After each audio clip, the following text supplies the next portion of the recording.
Assalamualaikum, oke ketemu lagi di channel ini ya. Sebelumnya sudah lama nggak ada aktivitas di channel ini. Baru di kesempatan kali ini kita akan berbagi pengalaman tentang merakit power amplifier ya. Dan di video sebelumnya saya berjanji untuk membuatkan berbagi pengalaman dengan teman-teman merakit power amplifier dari nol sampai siap dites atau digunakan. Dan ternyata tidak bisa terwujud ya, dengan alasan ya HP atau kamera yang saya gunakan itu rusak ya. Dan ini saya pinjam dari adik saya, mudah-mudahan kualitas videonya bisa lebih baik, karena di video sebelumnya teman-teman bisa lihat sendiri ya, kualitasnya itu bisa dibilang buruk ya. Dan mudah-mudahan yang video ini bisa lebih baik, entah itu dari hasil suara atau bahkan dari hasil tampilan kualitas videonya. Oke, langsung aja kita review aja ya, karena ini yang sebenarnya mau tak buatkan tutorial. Udah jadi ya, ini power sederhana ya. Sederhana sekali ya. Tapi udah pernah ngamen dan alhamdulillah nggak rewel. Dan untuk reviewnya kita mulai dari box dulu ya. Boxnya saya gunakan triplek ya. Seperti biasa saya rakit sendiri. Untuk tripleknya saya potong ya, tinggal paku di baut udah jadi ya. Yang penting nanti suaranya jos tanpa noise ya. Kalau teman-teman buat kontes teman-teman atau untuk tampilan yang lebih bagus lagi, bisa teman-teman beli di Bukalapak ya. Untuk boxnya itu ada yang sudah langsung jadi, atau bahkan teman-teman beli panel depannya aja itu udah ada. Tinggal pilih di toko online manapun ada ya. Sudah banyak beredar ya. Dan untuk box udah selesai. Dan pastikan ya, untuk box alas bawah itu untuk kemaksimalan groundingnya teman-teman lapisi untuk bawahnya ini menggunakan seng atau plat besi lain. Kalau saya sendiri memilih menggunakan aluminium foil. Kenapa? Ya karena mudah ya. Saya kejar mudahnya aja dan gak ribet dan gak makan biaya banyak ya. Jujur aja untuk perakitan power amplifier kelas hajatan itu agak memakan biaya ya. Trafo 10 ampere itu aja berapa ya. Final sunken yang bukan abal-abal itu aja berapa, drivernya itu berapa ya, apalagi elko nya berapa ya. Untuk budget yang besar itu di trafo ya. Usahakan teman-teman beli trafo itu yang benar-benar kualitasnya jos ya, karena ini yang akan mempengaruhi suara. Ini yang paling utama di suara itu ya PSU ya. Untuk trafo saya gunakan 10 ampere ya, toroid, tapi rakitan ya, bukan yang pabrikan. Rakitan, tetap rakitan. Saya menggunakan rakitan karena lebih ekonomis lah, menurut saya lebih ekonomis. Tapi yang versi pabrikan itu ada yang ekonomis juga ya. Bombardier Vulcans itu ya ada. Jadi yang mau beli pabrikan silakan ya. Intinya untuk teman-teman itu budgetnya nututnya pakai apa, itu tergantung dari teman-teman dan budget teman-teman. Tinggal teman-teman pilih. Trafo ya udah, dan elko saya menggunakan 6 biji. Elko nya itu 100 volt 10.000 mikrofarad ya. Setelah itu ke driver ya. Driver saya menggunakan JBL yang kanan, dan yang kiri saya menggunakan Hiroshi. Sebenarnya saya kurang cocok ya dengan yang driver yang saya gunakan kali ini, karena saya cocoknya itu pakai SOCL 504. Saya lebih mantap pakai itu. Mau dibuat low, mau dibuat mid, mau dibuat high, masih tetap nyaman. Di telinga itu masih tetap nyaman, suaranya nggak pecah. Ya intinya saya merasa nyaman aja ya pakai SOCL 504. Untuk yang ini juga nyaman, cuman saya kurang sreg, kurang pas aja. Dan sebenarnya faktornya itu banyak ya. Bisa dari speaker yang kita gunakan, bisa dari box yang kita gunakan, itu juga mempengaruhi suara. Untuk yang Hiroshi sendiri sebenarnya juga seharusnya menggunakan tegangan 65, sedangkan trafo yang saya gunakan ini outnya ini 55 volt AC ya. Kalau Hiroshi 65 itu masih mampu ya. 65 itu malah enak. Untuk suara jeduknya itu udah enak.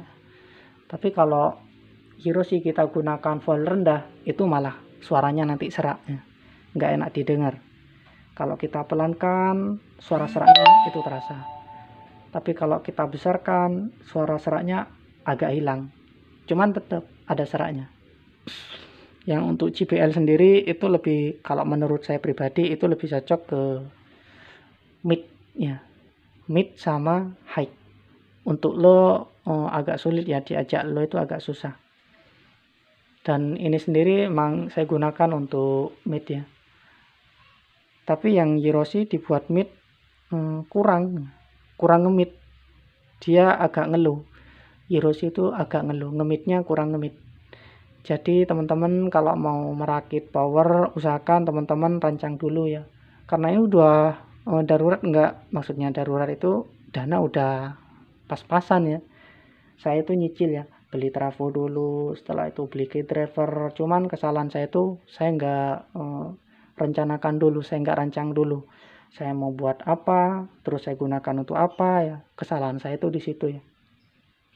Akhirnya enggak sesuai dengan apa yang saya inginkan. Cuman ya jadi, kalau masalah bunyi ya bunyi, kalau masalah keras ya keras ya. Ya cuman nggak sesuai dengan hati saya. Saya pengennya kayak A, ya jadinya kayak B. Seperti itu ya. Ya mungkin itu yang bisa saya review, mau tak tes juga speakernya ada di depan, jadi nggak bisa ya. Saya ada di markas ya, tempat saya semedi di sini ya. Dan juga ada beberapa yang biasanya saya lakukan di sini, entah itu ngerakit strum ya.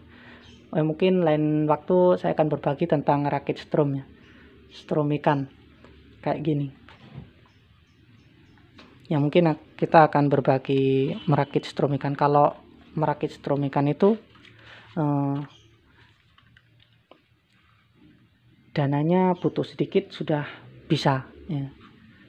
Jadi nggak perlu banyak kayak power ini ya.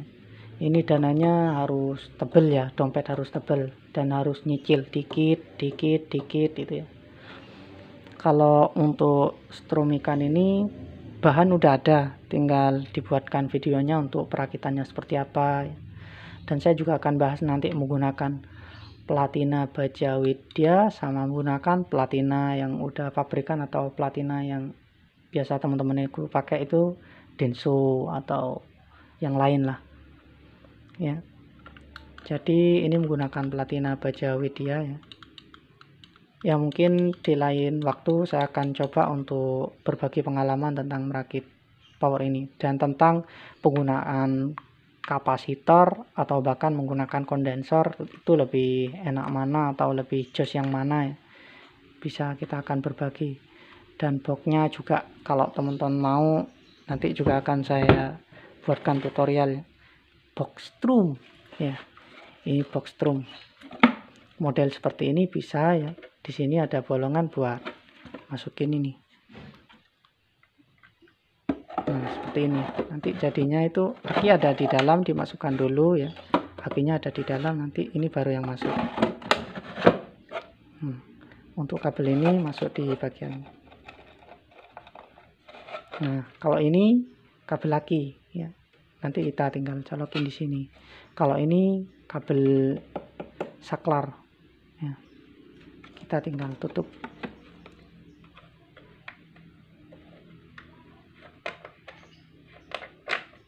Ya, udah simple ya.